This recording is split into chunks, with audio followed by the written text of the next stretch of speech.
Selamat malam teman-teman sekalian. Pada kesempatan ini saya akan membahas tentang manusia dan pekerjaan dalam perspektif filsafat Hegel dan Karl Marx. Dimanapun kita berada, kita dikelilingi oleh manusia-manusia yang bekerja.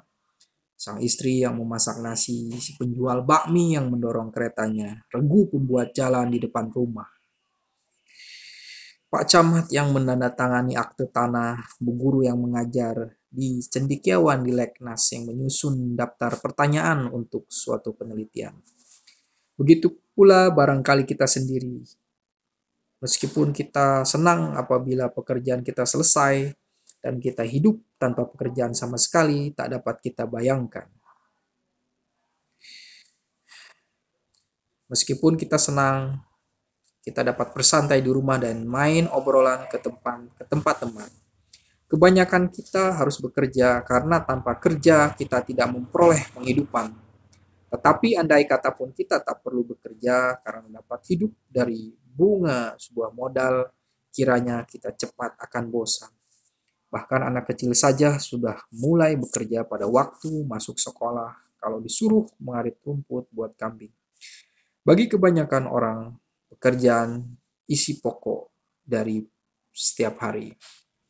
Begitu besar pengaruh pekerjaan sehingga di antara perbedaan-perbedaan yang kita pasang pada berbagai hari dalam hidup kita, perbedaan yang paling berarti adalah perbedaan antara hari kerja dan hari libur. Mengingat pentingnya peranan pekerjaan bagi manusia agak mengherankan kenyataan bahwa filsafat berabad-abad lamanya tidak memperhatikannya. Filsafat timur diam terhadap pekerjaan. Percuma kita mencari penghargaan terhadapnya. Oke.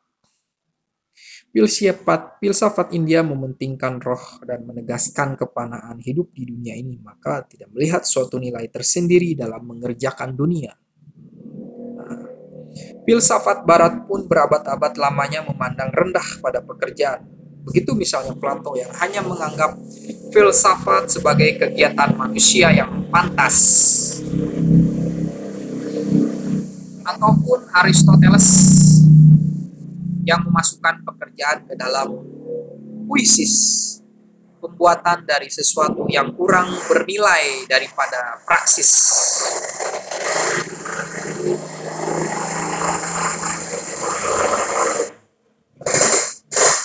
Dan dalam pandangan orang Yunani dihubungkan dengan fonos, pikulan berat penderitaan. Begitupun filsafat skolastik.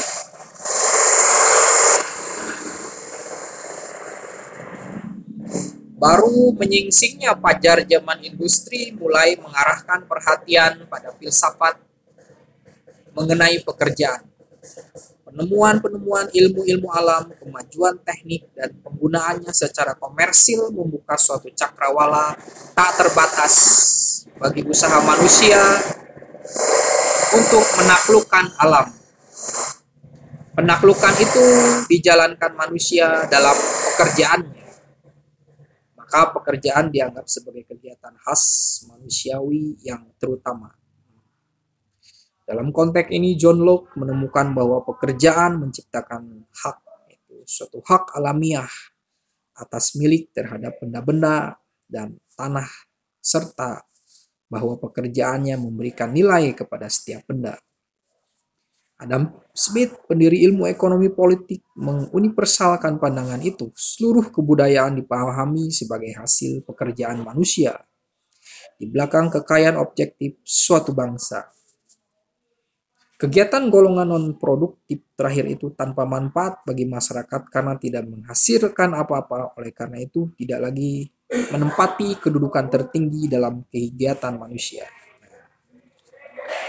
Terdapat latar belakang George William Frederick Hegel mengembangkan suatu filsafat pekerjaan yang akan menjadi titik tolak bagi filsafat Karl Marx.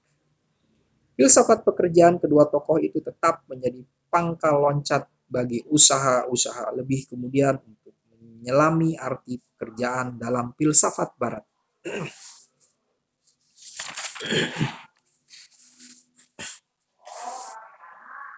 berfilsafat tentang pekerjaan bersama dan dengan dibimbing oleh dua pemikir itu. Oleh sebab itu, dengan demikian, sebelum kita menjelaskan tentang filsafat pekerjaan Hegel, perlu diutarakan dulu apa yang kami maksud dengan istilah pekerjaan. Tidak segala tindak tanduk kita merupakan pekerjaan. Makan, berjalan, bersetubuh, itu kesibukan, tetapi bukan pekerjaan. Kita sebut pekerjaan segala kegiatan yang direncanakan. Jadi yang memerlukan pemikiran yang khusus dan tidak dapat dijalankan oleh binatang, yang dilakukan tidak hanya karena pelaksanaan kegiatan itu sendiri, melainkan karena kita mau dengan sungguh-sungguh mencapai suatu hasil yang kemudian berdiri sendiri atau sebagai benda, karya, tenaga, dan sebagainya. Kegiatan itu dapat berupa pemakaian tenaga jasmani atau rohani.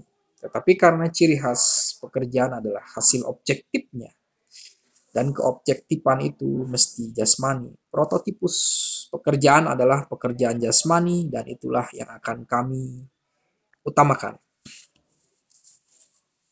Melawan Smith yang seakan-akan memutlakkan pekerjaan, Hegel menempatkan pekerjaan ke dalam keseluruhan konteks kegiatan manusia. Dalam hal ini kita harus memperhatikan pandangan dinamis Hegel tentang realitas. Buat Hegel, realitas itu bukan sesuatu yang statis, jadi bulat, suatu substansi, bukan. Melainkan berkembang, mengasingkan diri, menemukan diri kembali, menyadari diri melalui tahap-tahap dialektis yang semakin mendalam. Realitas itu subjek, di belakang realitas alam dan manusia dengan masyarakat dan pemikirannya berlangsung proses pernyataan diri roh alam semesta.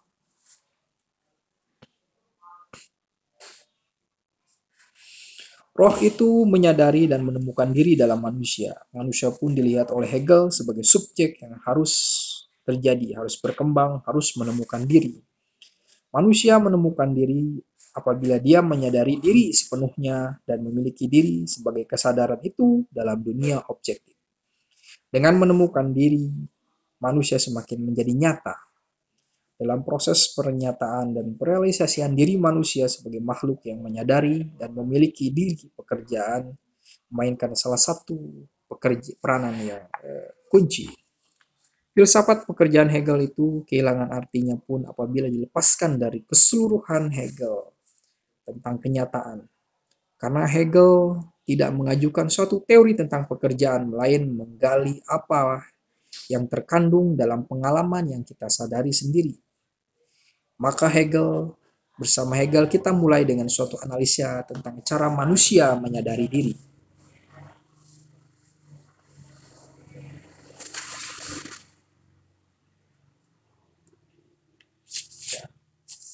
Mari kita bertanya bagaimana kita menyadari diri kita sendiri, keakuan kita. Apabila saya membuka mata, saya melihat berbagai pandangan. Untuk apa kita lihat? Memakai istilah objek itu, segala sesuatu yang berhadapan dengan aku. Nah, di sini apa? Dalam kesadaran terhadap objek-objek, itu saya menyadari diri saya sendiri, tetapi bukan sebagai objek, bukan sebagai salah satu dari unsur tadi, melainkan justru sebagai bukan pohon, sebagai salah satu dari unsur tadi, melainkan justru sebagai bukan pohon, bukan teman, bukan hujan, bukan kertas, bahkan sebagai bukan tangan dan bukan perut. Saya menyadari diri saya sebagai bukan objek, sebagai subjek. Saya menyadari saya sebagai bukan subjek yang berhadapan dengan objek-objek mengandung dua segi. Pertama, manusia menyadari keakuannya, dirinya secara negatif sebagai yang bukan objek. Kita tidak memiliki kita dalam identitas bulat positif, melainkan dalam membedakan diri dari semua objek. Jadi dalam suatu gerak menolak sebagai proses. Keakuan ini dalam istilah Hegel adalah kesatuan negatif daripada objek-objek kita.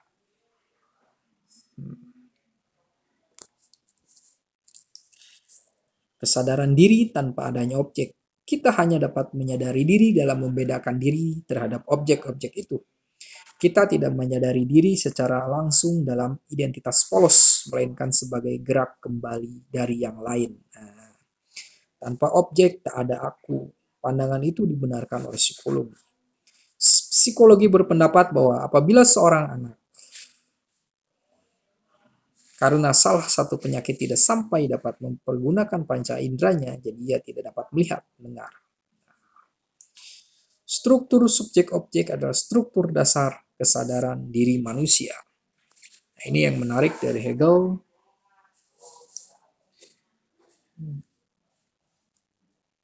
Kita hanya dapat menyadari diri dalam membedakan diri terhadap objek-objek itu.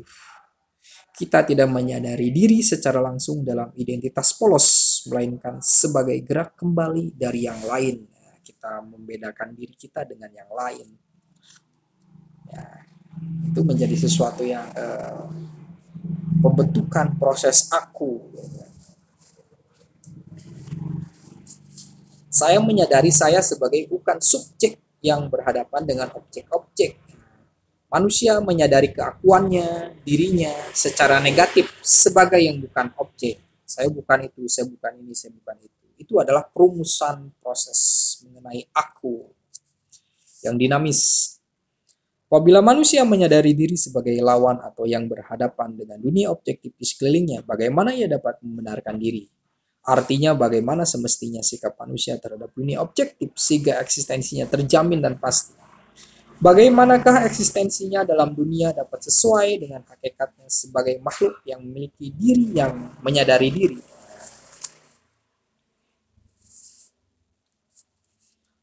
Di sini dalam istilah Hegel, kesadaran diri berupa nafsu, Begierde, untuk meniadakan semua objek yang berhadapan dengan kita. Nah, Begierde. Untuk mempertahankan keakuan kita terhadap ancaman itu, kelihatannya ada satu jalan, yaitu menaklukkan atau meniadakan, menidak. Untuk membuktikan bahwa kita dapat mempertahankan diri melawan pohon, rumah, dan orang lain, kita meniadakan mereka. Bukan kadang-kadang kita seakan tergoda untuk membersihkan apa saja yang ada di sekeliling kita. Dalam istilah Hegel, kesadaran diri berupa nafsu Begierde untuk meniadakan semua objek yang dengan berhadapan dengan kita. Nah, jadi menegasi. Jadi penghancuran dunia objektif sudah pasti bukan jalan untuk membenarkan keakuan kita. Nah, supaya keakuan kita dapat membenarkan diri di satu pihak, keasingan objek yang dihadapinya harus dihilangkan, yaitu supaya objek tidak lagi mengancam. Tetapi objek tidak boleh dihilangkan, melainkan harus tetap ada sebagai titik terjang keakuan. Dengan lain kata, manusia membenarkan diri apabila dunia objektif menjadi objektifikasi dari keakuan itu sendiri. Itulah yang tercapai dalam pekerjaan. Apa yang terjadi apabila manusia bekerja? Jadi benda alamiah itu kehilangan bentuk alamiahnya itu dan mendapat bentuk baru, yaitu bentuk manusia. Tentu bukan bentuk tubuh manusia, melainkan bentuk manusia dalam arti sesuai dengan apa yang dipikirkan, dikehendaki oleh manusia.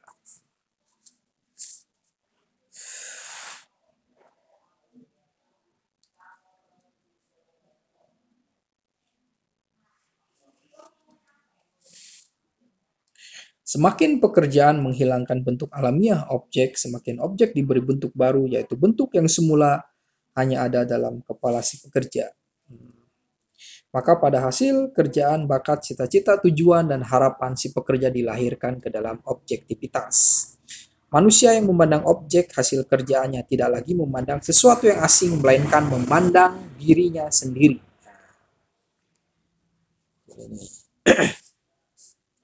Manusia yang memandang objek hasil kerjanya tidak lagi memandang sesuatu yang asing, melainkan memandang dirinya sendiri. Maka kesadaran yang bekerja dengan demikian sampai pada pemandangan objektif sebagai dirinya sendiri. Tapi pengobjektifan diri berarti lebih bagi manusia, berarti bahwa manusia membuat diri nyata. Salah satu pokok filsafat Hegel ya bahwa kenyataan itu hanya tercapai dalam menjadi objektif. Maka pekerjaan itu proses di mana manusia menyatakan diri. Di dalamnya ia membuktikan bahwa ia sebagai makhluk rohani mengatasi alam. Ia melahirkan dan demikian membuktikan bakat-bakat dan cita-citanya sebagai nyata dan makin lama dalam mengerjakan diri menjadi manusia nyata.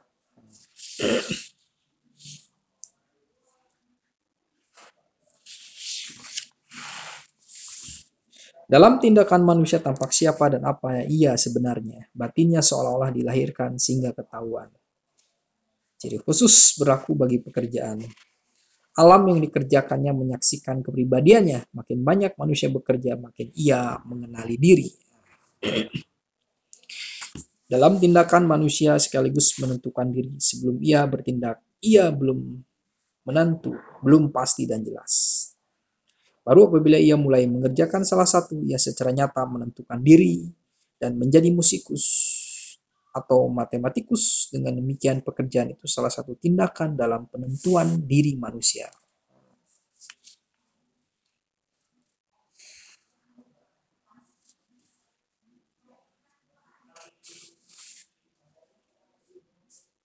Kehendak yang tidak memutuskan sesuatu bukan kehendak nyata. Orang tanpa kepribadian tak pernah sampai mengambil keputusan. Hati semacam itu mati biarpun ingin menjadi indah. Keinginan untuk mempertahankan ketakterbatasan segala kemungkinan itu sebetulnya bukan lain daripada ketakutan tersembunyi yang tidak berani mengambil langkah dalam realitas tertentu. Hegel menunjukkan bahwa orang keliru kalau ia merasa lebih kaya apabila segala kemungkinan tetap dipertahankan. Kalau kita mau menjadi nyata, kita harus berani bertindak, berani untuk menemukan satu saja dari sekian banyak kemungkinan itu, dan membuang yang lain semua, berani mengambil resiko. Orang yang selalu hanya mau terbuka saja itulah orang yang karena kebanyakan rencana tidak pernah sampai bertindak. Mungkin di sini orang membantah, apakah seorang baru menjadi manusia apabila ia mengambil tindakan? Bukankah tindakan manusia ditentukan oleh kenyataannya, oleh bakat, ciri sifat, dan wataknya? Hegel sendiri menulis, tindakan itu hanyalah penerjemahan dari bentuk kenyataan yang belum dilahirkan ke bentuk yang dilahirkan. Menurut Hegel, manusia itu bukanlah suatu ketidakadaan, sedang bekerja ke arah ketidakadaan. Suatu ketidakadaan sedang bekerja ke arah ketidakadaan. Melainkan bekerja menurut hakikatnya.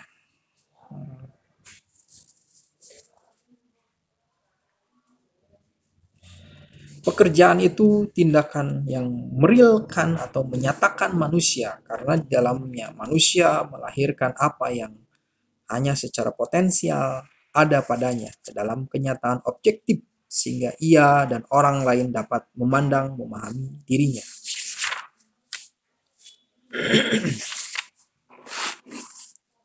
Mari kita sekarang meninggalkan Hegel dan berpindah kepada Karl Marx. Walaupun Marx mengkritik idealisme Hegel, namun ia sangat dipengaruhi olehnya. Secara khusus, filsafat Marx tergantung dari filsafat pekerjaan Hegel. Yang besar pada fenomenologi Hegel ialah bahwa ia menangkap manusia sebagai hasil pekerjaannya sendiri. Manusia sebagai hasil pekerjaannya sendiri. Marx pun baru mencapai kenyataan yang sepenuhnya apabila ia dapat memahami dirinya.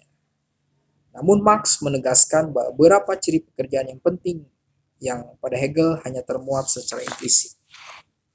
Pekerjaan dan kebutuhan manusia. Dilihat dari secara empiris, manusia bekerja untuk memenuhi kebutuhan hidupnya. Bahwa manusia hanya dapat memenuhi kebutuhan-kebutuhan hidup dari alam menunjukkan bahwa ia termasuk alam.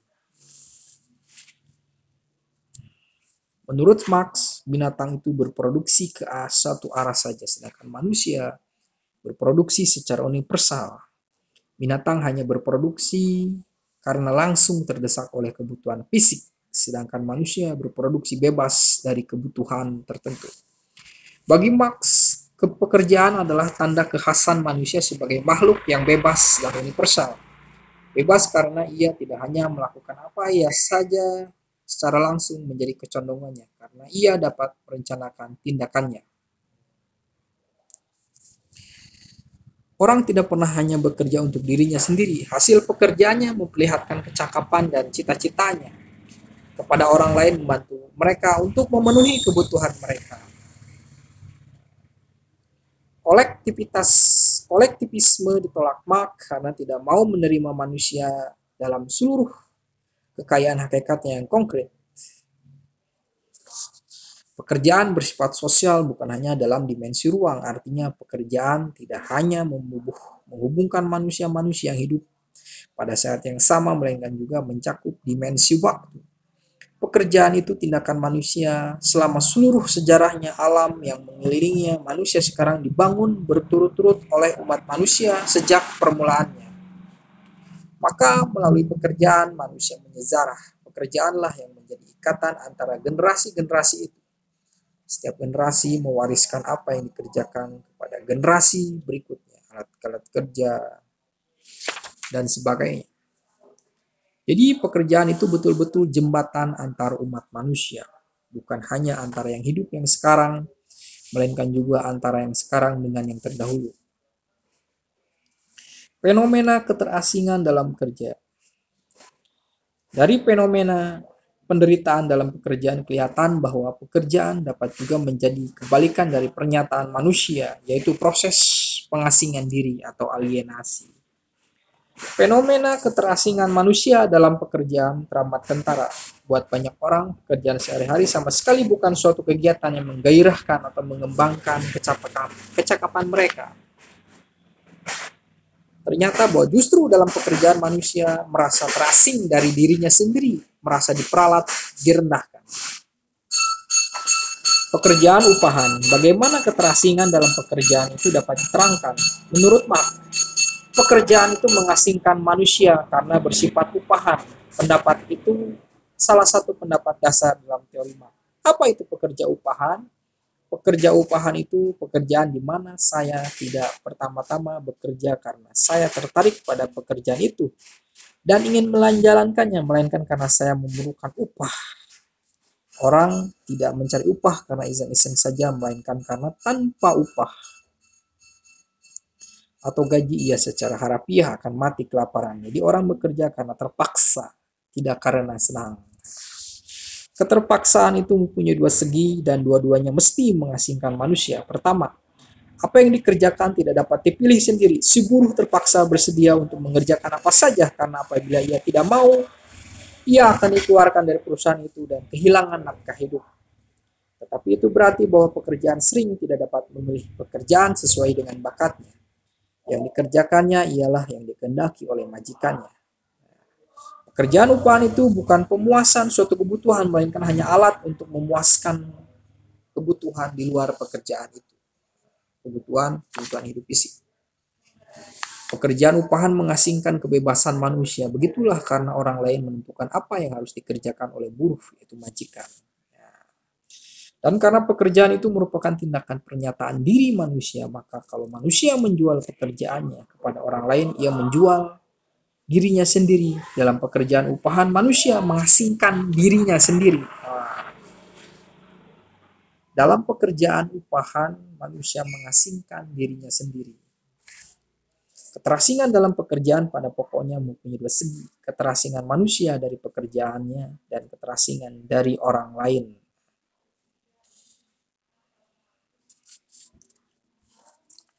Seorang buruh akan merasa asing terhadap hasil pekerjaannya karena produk yang dihasilkannya tidak dimilikinya sendiri. Apalagi ia tidak bekerja karena tertarik membuat produk itu, melainkan karena orang lain yang menyuruhnya. Perbedaan si seniman mengerjakan sesuatu yang disenanginya dan hasilnya dikuasai sendirinya. Marx memperlihatkan bahwa keterasingan buruh dari pekerjaannya akhirnya berarti bahwa buruh mengasingkan dirinya sendiri. Yang dimaksud kalau orang terus-menerus mengerjakan sesuatu yang tidak sesuai dengan kepribadiannya hanya karena terpaksa atau keadaan, bagaimana ia dapat mengembangkan kepribadiannya. Keterasingan terhadap manusia lain, hak milik pribadi atas alat-alat produksi telah mengkotakkan masyarakat ke dalam kelas-kelas yang bermusuhan karena kepentingan objektif berlawanan. Menarik sekali bahwa apabila kita bekerja tidak sesuai dengan keinginan kita, kita sebenarnya mengasingkan diri kita, menurut Marx. Untuk meniadakan keterasingan antar manusia, Marx hanya melihat satu jalan, yaitu penghapusan sistem kerja upahan. Dan itu berarti penghapusan hak milik pribadi atas produksi-produksi. Jadi keterasingan itu hanya dapat disembuhkan apabila sifat asing dari masyarakat itu dihilangkan, dan karena sifat itu berdasarkan hak milik pribadi atas alat-alat produksi, hak milik itu menurut Marx harus dihapus. Oke. Dua-duanya sekarang pun amat perlu tegaskan, lebih dari 100 tahun sudah Hegel mengemukakannya. Baik bahwa pekerjaan itu sebetulnya tindakan khas manusiawi yang membedakan dari binatang dan menyatakan martabatnya, maupun bahwa tindakan yang sama bagi jutaan orang menjadi sarana mereka direndahkan dan ditindas. Fakta keterasingan dalam pekerjaan yang sebetulnya mengungkapkan keluhuran manusia dapat membuka mata kita terhadap kenyataan bahwa umat manusia bisa dibagi dalam kedua kelompok.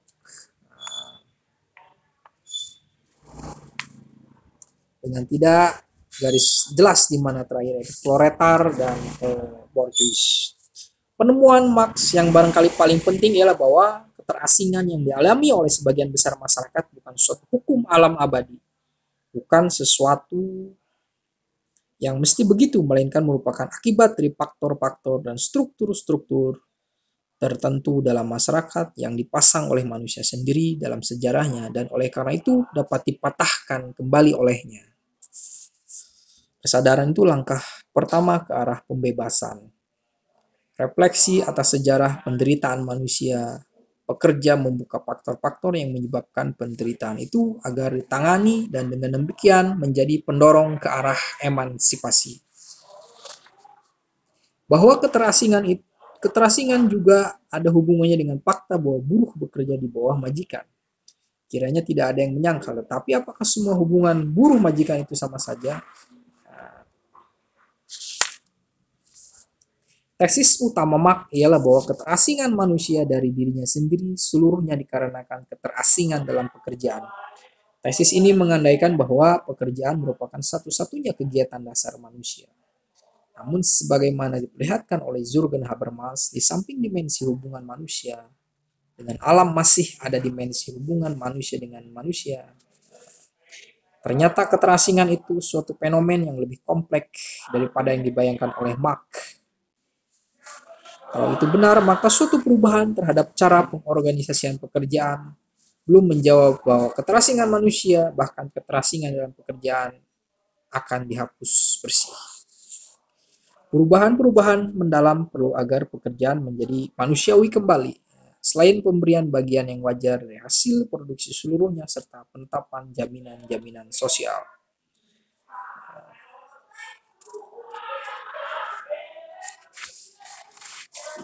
Apabila kita mengalihkan perhatian khusus di Indonesia, ada pengamatan yang amat mencolok, di mana pekerjaan masih terjadi dalam kerangka lingkungan tradisional.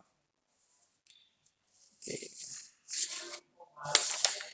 Demikian yang bisa kita sampaikan mengenai pekerjaan menurut Hegel dan Marx. Jadi menurut Hegel itu bahwa manusia adalah pekerjaan dirinya sendiri. Dia mau merealisasikan dirinya sendiri. Dan salah satunya adalah pekerjaan. Dia mengerjakan sesuatu dengan tujuan, dengan kesadaran untuk merealisasikan sendiri. Lebih dipertegas kembali oleh Marx bahwa seseorang bekerja itu haruslah sesuai dengan apa yang diinginkannya. Kalau tidak, dia akan mengalami keterasingan. Apalagi bekerja sebagai upahan, dia akan tidak merdeka, dan dia asing dengan apa yang diproduksinya, dia asing dengan pekerjaannya, karena dia bekerja untuk sebuah alat pemuas kebutuhan, bukan untuk kebutuhannya itu sendiri. Disinilah mereka tidak bahagia, karena bekerja tidak untuk memuaskan kebutuhannya secara langsung, tetapi untuk alat pemuas kebutuhan. Dan tentu saja mereka terasing dari lingkungannya, pergi pagi, pulang malam, dan juga mereka asing dari pekerjaannya karena itu tidak yang diinginkan oleh mereka. Sehingga memang kata Marx, penghapusan pekerjaan atau hak milik pribadi atau alat produksi itu untuk kesetaraan itu salah satunya. Dan inilah jalan revolusioner. Tapi tentu saja ini belum tentu bisa dilaksanakan. karena memang tindakan kekerasan revolusioner itu pada suatu zaman tertentu bukanlah suatu cara yang terbaik. Terima kasih, semoga kita akan selalu sehat dan berpikir terus tentang filsafat. Terima kasih.